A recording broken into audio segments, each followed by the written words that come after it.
बच्चे जब बाहर निकलेंगे ने तो इनको दीन समझ में आएगा। आज दुनिया में सबसे ज्यादा परेशानी की चीज ये है कि नौजवान बेटे माँ बाप के कहे में नहीं है।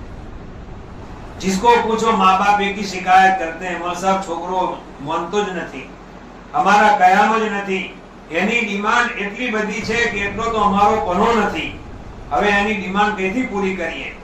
ये भूलें हमारी हैं कि ये 15 साल 16 साल का हुआ, उससे पहले से हमें इसको आदी बनाना था सुन्नत के मुताबिक जिंदगी जीने का।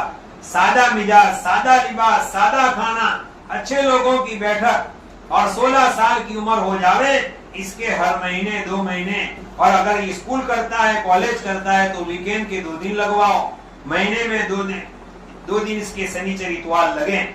ये जब अल्लाह के रास्ते में निकलेगा, अच्छों की सोहबत में रहेगा, मस्जिद की चार दीवारी में रहेगा, वहां जाकर जब इसकी भी बारी खाना बनाने की आएगी ने तो फिर ये माँ की बनी हुई खिचड़ी की कदर करेगा, माँ के धुले हुए कपड़ों की कदर करेगा, और माँ की इस्त्री करे हुए कपड़ों की कदर करेगा कि मेरी माँ, मेरी बहन, मेरी खाला, मेरी दादी मेरे लिए कितना अच्छा काम करते हैं कि मुझे फारिग कर दिया। ये निकलेगा नहीं वहां तक आपको, उसको आपकी कदर मालूम नहीं होगी कि माँ बाप क्या है।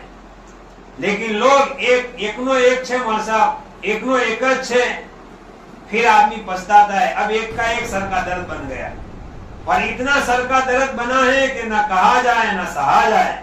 औलाद से मोहब्बत ये नहीं है कि लाड़ में इसको खो दिया जाए, 1 हो के 10 हो, औलाद को दीनदार बनाए।